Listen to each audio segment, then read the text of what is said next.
ajakan kepada semua pihak dan masyarakat umum. Pertama, bahwa tanggal 21 Mei 1998, Soeharto, Presiden Republik Indonesia saat itu, karena kondisi politik dan keamanan nasional yang memburuk, telah menyatakan berhenti dengan memilih cara melalui pasal 8 Undang-Undang Dasar 45.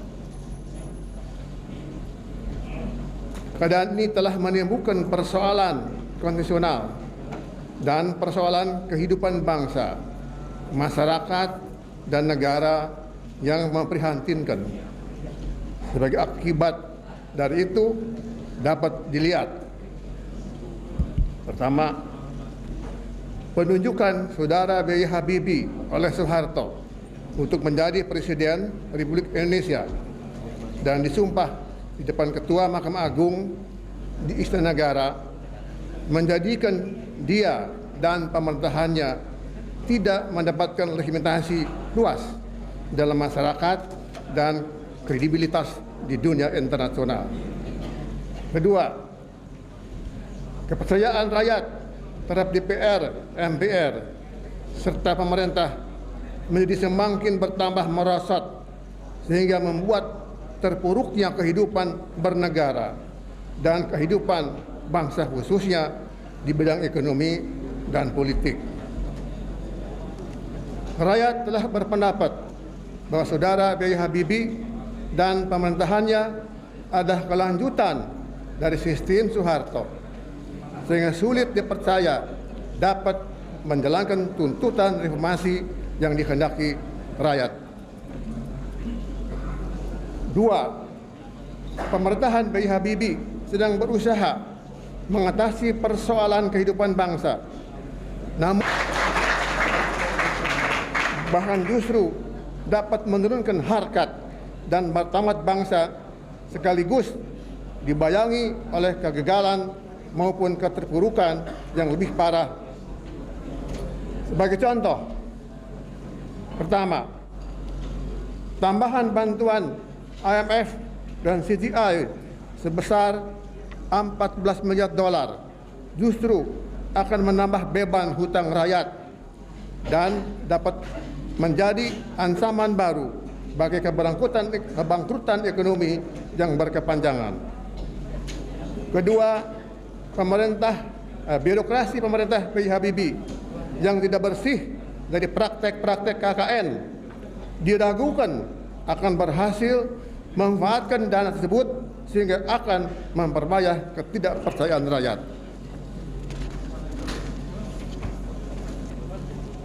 Ketiga, ditolaknya saudara B.J. Habibie untuk menemui Presiden Amerika Serikat Bill Clinton memberikan gambaran secara jelas rendahnya kredibilitas saudara B.J. Habibie dan pemerintahannya. Keempat, tidak tampak sama sekali kesungguhan pemerintah B.J. Habibie dalam upaya menarik, mengembalikan, mengusut kekayaan negara yang telah dijarah baik oleh pengusaha masa lalu maupun oknum-oknum pengusaha.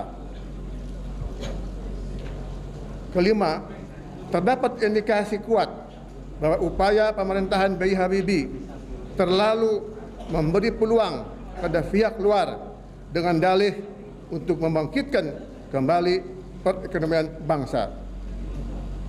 Namun sebenarnya dengan cara-cara tersebut dapat mengorbankan kemerdekaan ekonomi, politik, dan budaya bangsa kita. Tiga, bahwa ketidaktegasan saudara B.J. Habibie dan pemerintahannya dalam mengatasi gejolak-gejolak dalam negeri akhir-akhir ini dapat dilihat akibat-akibatnya, antara lain: pertama, mulai retaknya rasa persatuan dan kesatuan bangsa dengan munculnya keinginan beberapa daerah untuk melepaskan diri dari negara kesatuan Republik Indonesia. Hal ini dapat mengancam integritas nasional bangsa Indonesia. Kedua, makin marak dan berkembangnya semangat primordial dan sektarian di tengah masyarakat. Hal mana dapat mengundang maraknya pertentangan yang berpolakan suku, agama, ras, dan antar golongan. Ketiga, berlarut-larutnya penanganan masalah pelanggaran hak asasi manusia menjadikan rakyat cenderung bermain hakim sendiri dan tidak mengindahkan lagi norma-norma hukum yang berlaku. Hal ini dapat menjadikan negara kita menjadi negara anarkis yang sangat berbahaya. 4. Mengingat hal-hal seperti atas dan tidak berfungsinya MPR, DPR sebagai wujud pemegang kedaulatan rakyat, serta dalam rangka mengamankan negara kesatuan Republik Indonesia yang berdasarkan Pancasila, Undang-Undang Dasar 45. Dengan ini, Barisan Nasional mengajak seluruh komponen bangsa dan segenap masyarakat untuk 1. Bersama-sama menjadi kekuatan oposan terbuka terhadap pemerintahan Saudara B.J. Habibie.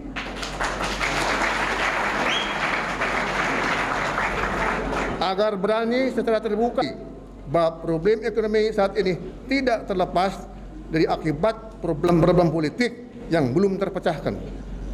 Dalam hubungan ini, dikotomi antara persoalan politik dan persoalan ekonomi harus ditolak. Kedua, mendayagunakan seluruh kemampuan sendiri untuk menanggulangi kesulitan ekonomi rakyat dengan mengelola segala sumber ekonomi yang tersedia secara benar, gotong royong, dan percaya diri. 3. Menjaga dan meningkatkan harga diri rakyat maupun bangsa yang telah berjuang untuk memiliki kedaulatan sendiri yang tidak sudi untuk dijajah oleh pihak lain dalam rangka segala bentuk dan perwujudannya. 4. Memelihara dan meningkatkan daya kritisnya sebagai rakyat yang berdaulat untuk memelihara semangat dan momentum reformasi agar tetap terarah ke arah tujuan sesuai dengan cita-cita proklamasi kemerdekaan 7 Agustus 45. 5. Memberikan dukungan dan respon yang positif terhadap gerakan-gerakan mahasiswa maupun komponen-komponen masyarakat dalam memperjuangkan reformasi dan tidak terpengaruh oleh upaya-upaya pihak lain yang ingin mendiskreditkan. 6. Agar dalam perjuangan reformasi dilaksanakan secara simpatik dengan tetap memperhatikan moral, disiplin, hak-hak milik orang lain maupun hak-hak asasi manusia lainnya. Dalam hubungan ini hendaknya tetap dijaga dan ditumbuhkan rasa malu dalam diri sebagai bagian dari bangsa yang berbudaya. Inilah saudara-saudara ajakan kami kepada semua pihak maupun masyarakat umum. Saya ingin tambahkan secara pribadi ini.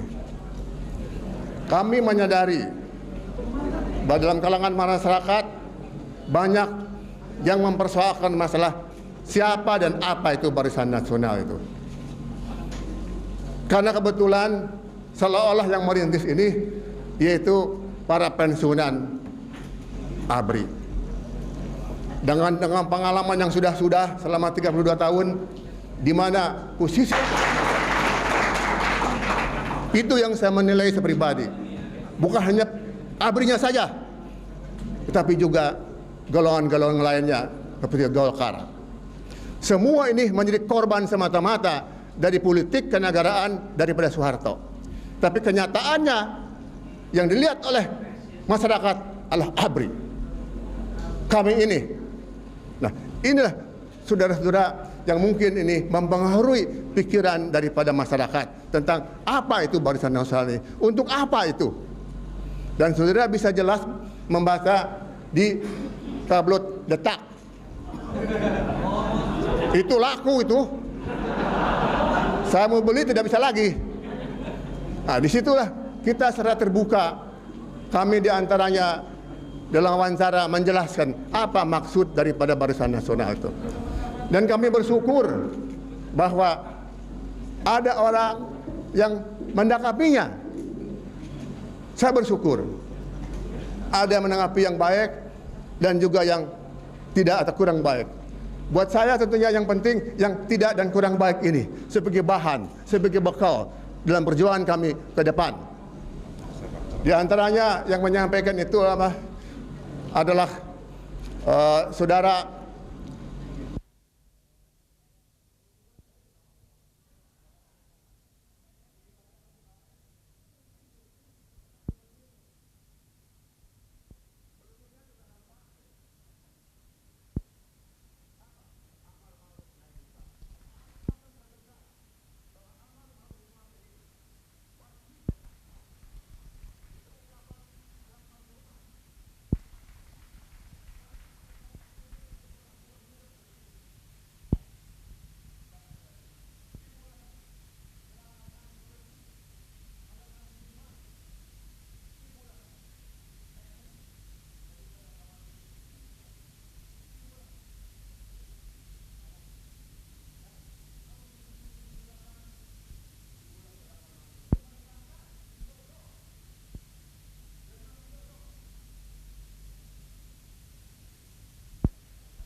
trust.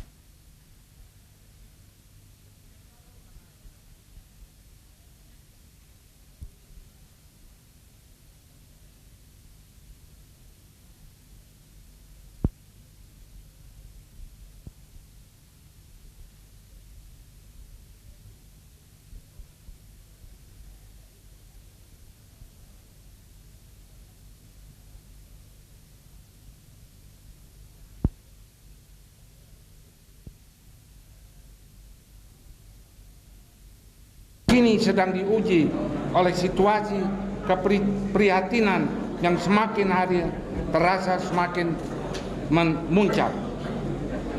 Situasi sekarang ini mengingatkan saya pada kurun waktu 50 tahun yang lalu. Sewaktu kita semua di dalam keadaan miskin, namun harus menghadapi kecurigaan yang mendalam di antara kelompok satu dengan kelompok yang lain. Di samping harus menghadapi yang sebenar-benarnya musuh, yaitu Belanda, yang dibantu oleh sekutu. Yang saya ingat adalah percaya kepada musuh atau kepada Soekarno-Hatta. Ternyata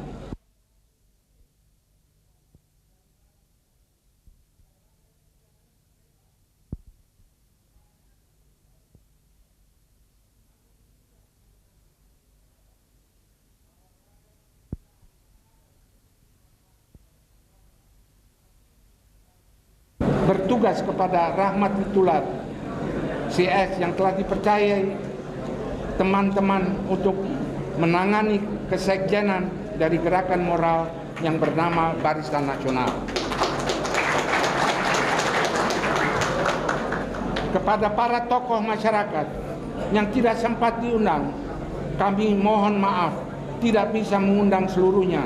Meskipun saya tahu ini, saya tutup dan memanjatkan doa kepada Tuhan Yang Maha Kuasa. Semoga kita diberi kekuatan untuk menghadapi keterpurukan bangsa ini.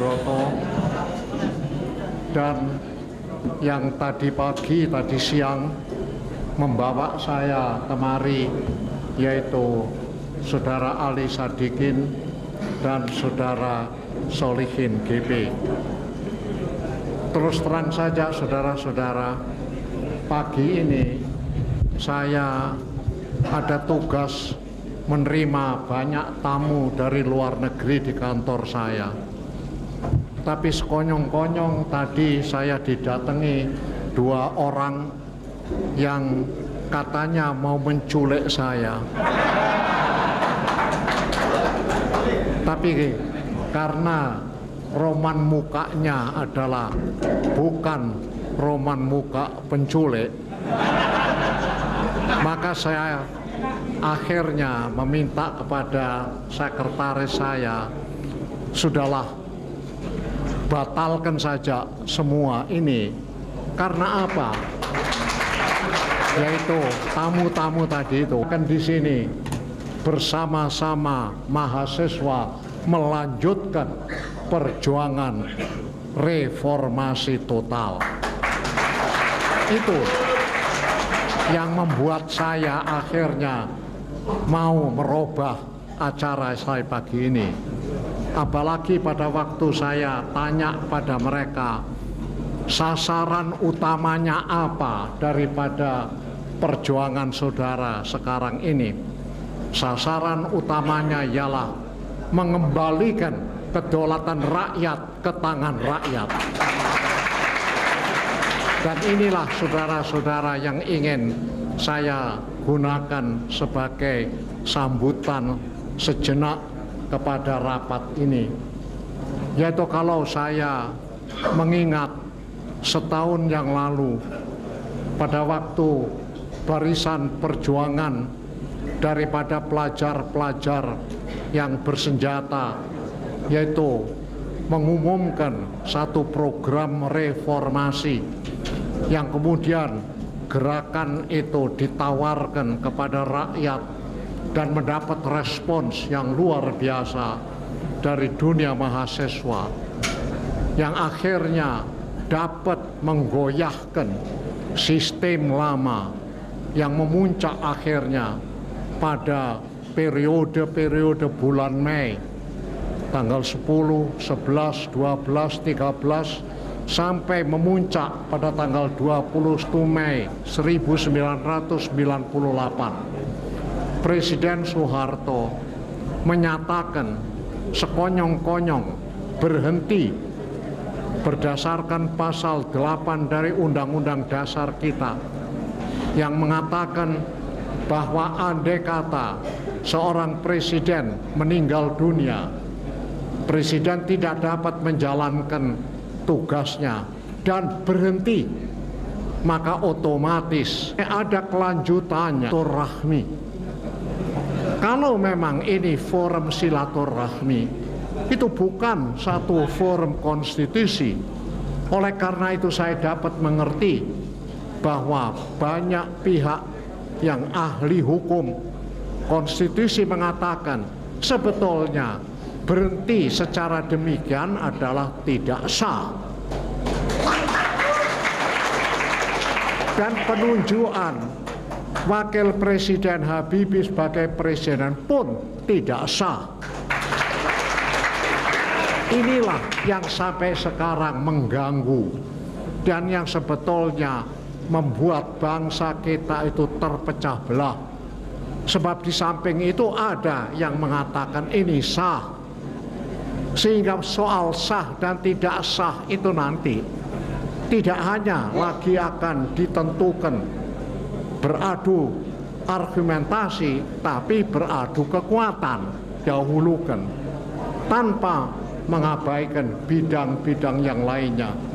Maka sudah barang tentu yang harus diutamakan adalah membongkar monopolisme, membongkar kroni kapitalisme, kapitalisme yang dari kerabat saja atau dari konco-konco saja, yang kemudian hidup hanya dari fasilitas dan utang-utang yang tidak dibayar. Ini memang dibongkar. Tapi sangat kaget saya bahwa pada waktu baru-baru ini kabinet yang sekarang dibentuk oleh, saya mau menamakan presiden tapi lebih baik jangan, oleh Pak Habibie begitu.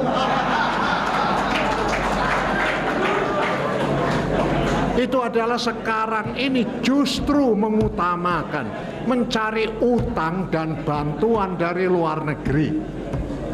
Sehingga Sultan Hamengkubuwono ke-10 beberapa hari yang lalu berpidato di Jakarta di sini, dan beliau mengatakan di dalam bahasa Jawanya, jangan terlalu krido lumaeng asto. Saya tidak mengerti bahasa Jawa yang begitu. Saya tanya apa maksudnya. Maksudnya jangan mengenadahkan tangan, mengemis-ngemis kepada orang luar negeri. Reformasi di bidang ekonomi bukan ngemis-ngemis kepada bantuan daripada IMF dan CGI. Dan pada waktu IMF akhirnya memberikan yaitu cicilan 1 miliar US dollar, dan kemudian CGI memberikan 7,9 miliar. Saya melihat di TV, yaitu saudara Habibie menceritakan ini kepada para alim ulama yang dipilih supaya datang, dan dikatakan para alim ulama inilah tanda bahwa luar negeri percaya kepada kita.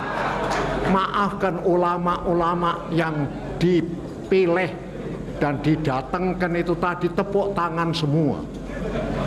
Saya terus terang merasa sedih bahwa kalau ini dianggap pulihnya kepercayaan, dia tidak bisa membaca situasi sekarang ini, yaitu bahwa luar negeri sekarang ini, pihak Amerika sudah mengatakan, dan Menteri Luar Negeri Amerika Madeleine Albright di Singapura, dimuat di Singapura, bahwa tidak ada negara yang paling parah ekonominya daripada Indonesia.